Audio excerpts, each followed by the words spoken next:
Yo, what is going on, guys? We are back today for another video, and I gotta give a massive shout out and thank you to my alliance mate for sending this over. This is his 6-star rank 3 Sentinel. So this guy's name is Kakarot, and it's funny because when I first started talking to him and we became friends, just in my alliance, in my battle group, I had no idea what his name meant, no idea at all, because I had never watched anything Dragon Ball related. I've heard of Goku, of course, like Goku versus Superman. I've heard about that. I've watched those kind of videos before, but I knew Goku. Like I kind of knew who that was. I knew that name, and that was it. And then I hear that Kakarot is Goku, and I'm like, I didn't understand, but I was like, oh, okay. But then after recently, having watched all of Dragon Ball, and I love it, I look at him differently, and I'm like, Kakarot, like that's a sick name. I just think of Vegeta saying that every time. Yeah, so basically, he did Abyss, he did Act 6, and Kakarot's very similar to me. He's really good, and his luck sucks. His 6-star luck is terrible, some of the worst that I've seen. And he really didn't have that many options. So, he used his resources from Act 6 in the Abyss to awaken Sentinel, take him up only to Sig 15. They're probably the only tech stones he has. He's not a whale. He doesn't buy too many offers. And he took him to rank 3 with his tech catalyst and his awakening gem, of course. But yeah, so he was telling me about a Sentinel, showed me some gameplay, and he's like, "What else do you want to see?" And I'm like, "Dude, I'll make a video. Can you give me some gameplay?" And he's like, "For sure." So he got me some gameplay in Variant 3 and in Act 6. So in Variant 3, Sentinel is an absolute monster. There's so many nodes that just amp him up, man. It is he was really he was made for Variant 3. They made Variant 3 for Sentinel. So up first here we have the Colossus boss, and it's funny because I remember when Variant 3 first came out, Kabam said that the Colossus would be the old one. I'm not sure. I'm not sure if the beta had happened before or after. Probably before, but we hadn't received the updated Colossus yet. So they said, Colossus boss would be the old Colossus, which was much, much easier to fight, and because he was just so bad on offense, on defense, the old Colossus was just terrible. But the new Colossus, oh man, he's a beast on offense. He's an alright defender. He's got some annoying abilities, so many immunities, damage caps. He's got a lot going on. He's tanky. So yeah, when I fought this Colossus, it was the old one, because we did Variant 3 on the first day, 100%. So yeah, it's kind of weird seeing the new one now, and it's a worse matchup for Sentinel because he's Incinerate immune now, just immunities for days now. This Colossus, man, he just got all the immunities. So Kakarot's unable to get the crazy Incinerates on the L2s. But he also has a synergy with him, I believe it's Warlock synergy, that gives him a Fury buff every time an immunity triggers. So, when something tries to apply to Sentinel or other synergy partners and they're immune to it, they get, I'm not sure the potency, it's a pretty powerful Fury buff. It might be 70% of base attack, I want to say. I'm not sure. I don't have a Warlock, so I've never used this synergy before, so I'm not entirely sure. But it's a pretty good Fury. So yeah, that's helping his damage output a bit. And also, now that his analysis charges are max, he gets, I believe he gets attack rating for the analysis charges. I think it's something like that. He's definitely hitting harder with full analysis charges.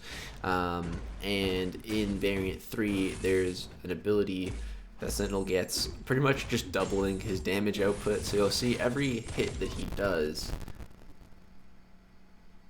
That was weird. Every hit that he does, there's an additional number, the same exact number, doing like the same amount as energy damage. So it pretty much just doubles Sentinel's damage, which is nuts, man. Just the king of Variant 3. He's the king, goes to the queen. And yeah, this Colossus is dead. Those L2s, man, are just nuts. If only he was taking incinerate damage, he would have been melted way faster. The incinerates do a crazy amount of damage, which you guys are going to see.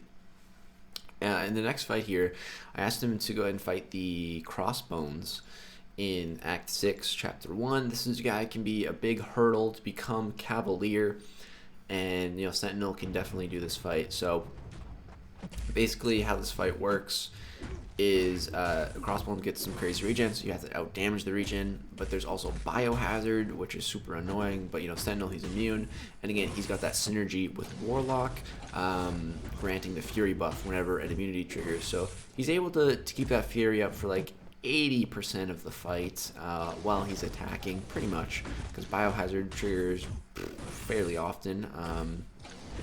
So he's able to have that Fury buff up, maybe not 80, maybe like 70% of the fight.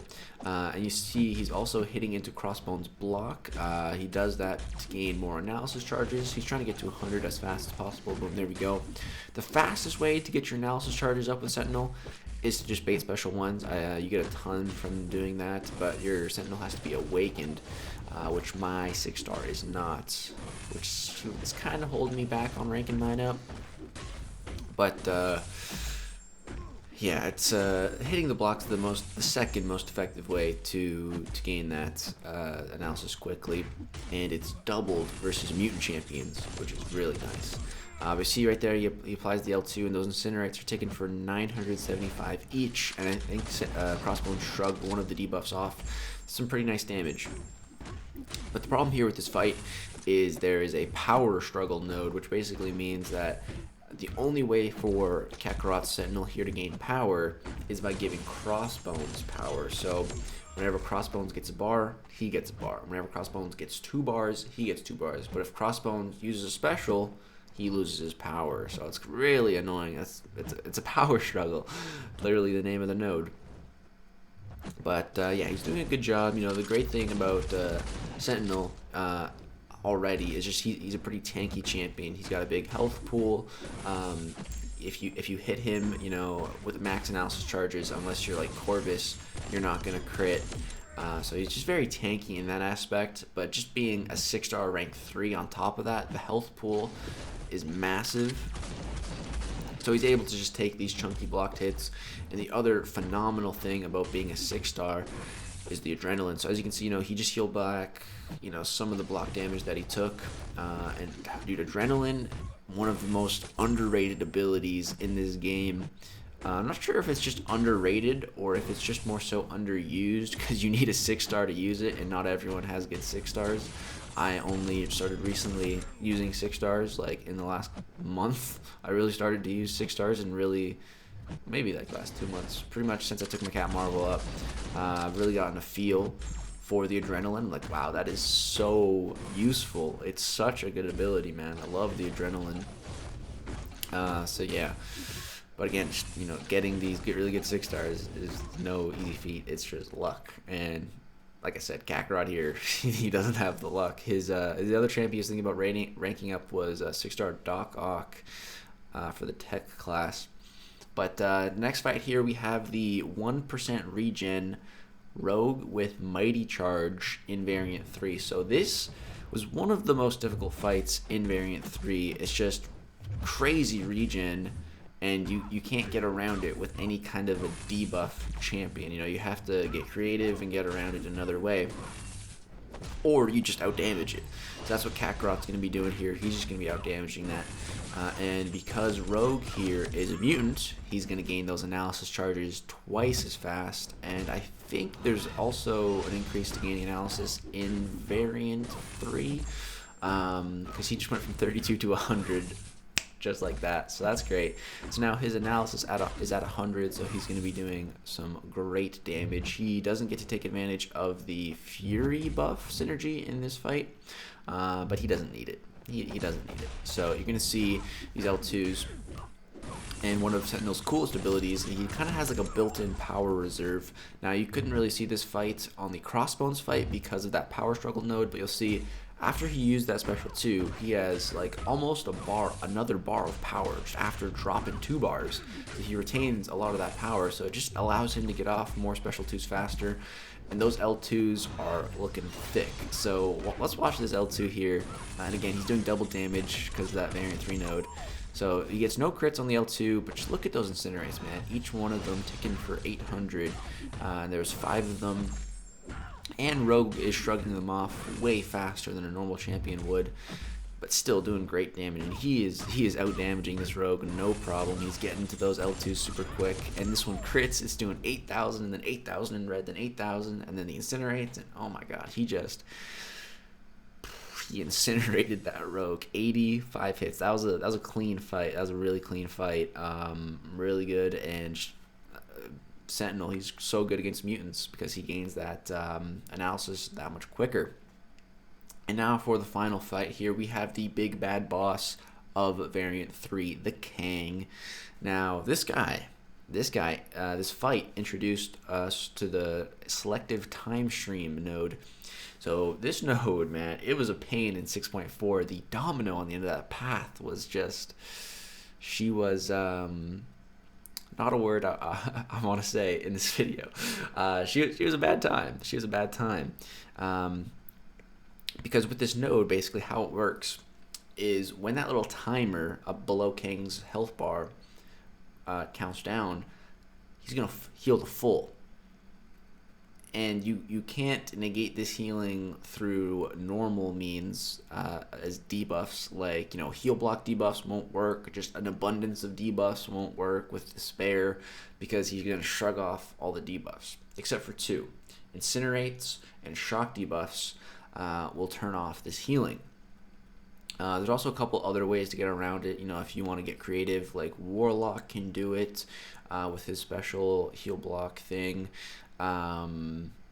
Mysterio can do it with his heal block passive. There's ways to get around it, but the tried and true method, and it's the built-in method in the node, is like incinerates and shock debuffs get around this. So that's what Kakarot's doing here. He's doing a very good job of managing his shock. You see he kind of chills back sometimes, lets Kang come to him, waste some time, and then uses the heavy to apply the shock, and then boom, perfect timing. The shock is active before that little timer fades out. But if he doesn't have a shock when that timer's up, Kang's just going to heal right to full, back to 100% health.